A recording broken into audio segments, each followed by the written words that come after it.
નમસ્કાર દર્શક મિત્રો, હું છું બાબા સૈયદ. વિજાપુરની ખબરમાં આપનું સ્વાગત છે. વિજાપુરની ઉમાદીપ ક્રેડિટ સોસાયટીની 6ઠ્ઠી સાધારણ સભા યોજાઈ. 15 કરોડના વિકાસ સાથે 1740 પરિવારોને આર્થિક બળ મળ્યો. સમાચાર વિગતવાર જાણીએ તો વિજાપુર પંથકમાં સહકારી ક્ષેત્રે નવી ક્રાંતિ લાવી ઉમાદીપ કોઓપરેટિવ ક્રેડિટ સોસાયટી લિમિટેડે સાબિત કરી દીધું છે કે સાચી નિયત અને સખત મહેનતથી કોઈ પણ સંસ્થા ટૂંકા ગાળામાં મોટી સિદ્ધિ મેળવી શકે છે. આજ રોજ 24 મે 2026ના રવિવારના રોજ હોટલ પેલેટ ખાતે યોજાયેલી 6ઠ્ઠી વાર્ષિક સાધારણ સભામાં મોટી સંખ્યામાં સભાસદો ભાઈ બહેનો ઉપસ્થિત રહ્યા હતા.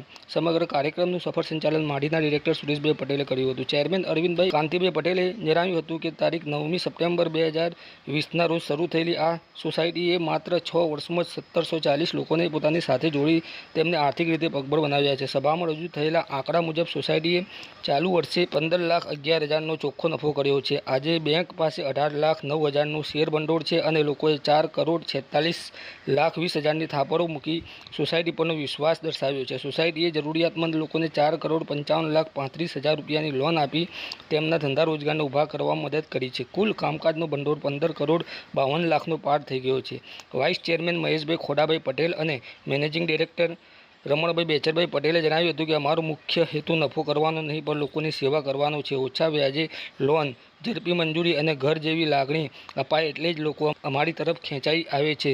મેનેજર ગિરીશભાઈ પટેલે કહ્યું હતું કે દરેક સભ્યોને અકસ્માત વીમો પણ બેંક તરફથી ઉતારવામાં આવે છે. કાર્યક્રમના અંતે માડીના ડિરેક્ટર સુરેશભાઈ પટેલે મીડિયા સમક્ષ સંસ્થાની સ્થાપના, વહીવટી માળખો, સભાસદોની સંખ્યા, વર્ગ, લોનના પ્રકાર, મર્યાદા, વ્યાજદર, વીમા સહાય, બોનસ, ડિવિડન્ડ, થાપણોનું વ્યાજ, સિનિયર સિટીઝનને લાભ અને ભવિષ્યની ડિજિટલ યોજના સહિતની વિસ્તૃત માહિતી આપી હતી. સભા બાદ સૌના માટે ચા નાસ્તાની વ્યવસ્થા કરવામાં આવી હતી, જેનો સૌએ લાભ લીધો હતો. હવે સમાચાર અપડેટ લઈને ફરીથી મળતા રહીશું. ત્યાં સુધી આપણી ચેનલ વિજાપુરની ખબરને લાઇક કરો, સબસ્ક્રાઇબ કરો, કોમેન્ટ કરો, ખાસ કરીને સમાચાર વધુમાં વધુ શેર કરો. ધન્યવાદ. સૌ પ્રથમ તમારી સંસ્થાની સ્થાપના ક્યાંથી થઈ?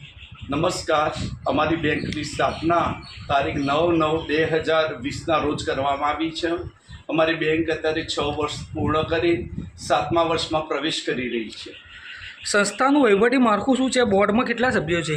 સંસ્થાના વહીવટી માળખાની આમ તો વાત કરીએ તો ટોટલ અમારા 11 ડિરેક્ટરો છે. એમાં 9 પુરુષો, 2 મહિલાઓ છે.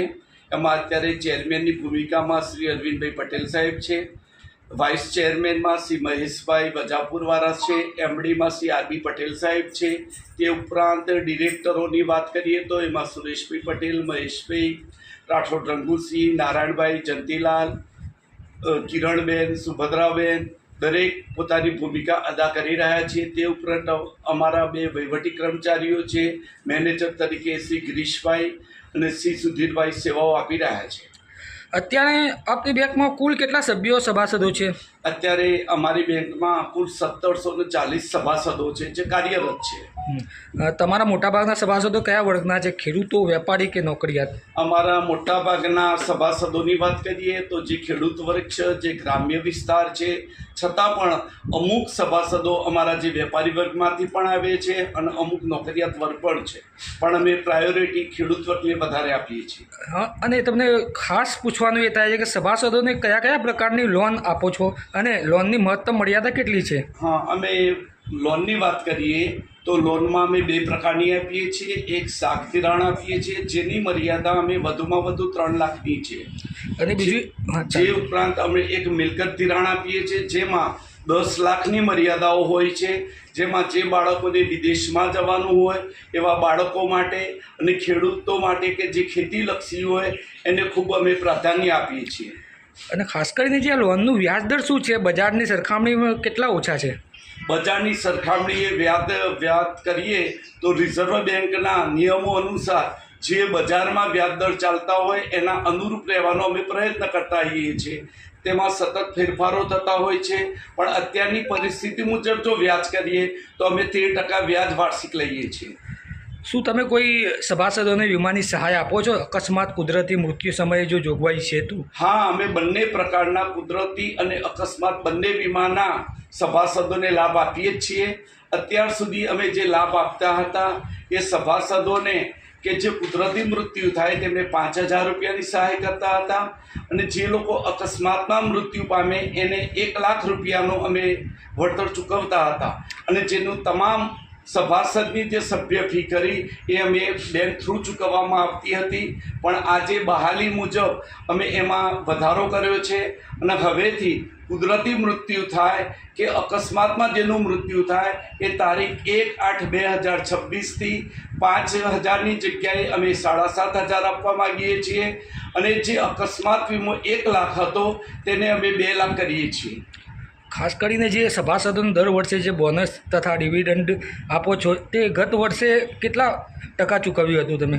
અમે દર વર્ષે જ્યારથી અમારી બેંકની શરૂઆત થઈ તેથી અમે સૌ પ્રથમ 10%, 12%, ઉત્તરોત્તર પ્રગતિના સોપાનો સર કરતાં અમે અત્યારે દર વર્ષે 15%નું ડિવિડન્ડ આપી રહ્યા છીએ અને તે ઉપરાંત ગયા વર્ષે 5 વર્ષ પૂર્ણ થતાં દરેક સભાસદોને મેં બોનસ પણ આપ્યું છે. થાપડ પર વ્યાજનો દર શું છે? વરિષ્ઠ નાગરિકોને કોઈ વધારાનો લાભ ખરો? હવે વ્યાજના દરની વાત કરીએ તો 12 માસ માટે અમે 7.5%, 36 માસ હોય તો 8% આપીએ છીએ, જ્યારે 60 વર્ષ પૂર્ણ કર્યા હોય તો 8.5% આપીએ છીએ અને જ્યારે તમે વરિષ્ઠ નાગરિકોની વાત કરો તો તેમને 0.50% વધારે એટલે કે અમે તેમને 9%નું વ્યાજ આપીએ છીએ. જે છેલ્લો સવાલ છે કે ભવિષ્યમાં સંસ્થાની વિસ્તરણ માટેની કે ડિજિટલ સેવાઓ માટેની આપની કોઈ યોજના ખરી? 100% સભાસદોનો સાથ અને સહકાર પૂરતો મળી રહે છે અને ભવિષ્યમાં અમે જે પ્રગતિ કરી રહ્યા છીએ એમાં ઉત્તરોત્તર પ્રગતિ કરીશું અને દરેક સભાસદોને સારો લાભ મળે તે માટે પ્રયત્ન કરીશું. જય ભારત, જય હિન્દ.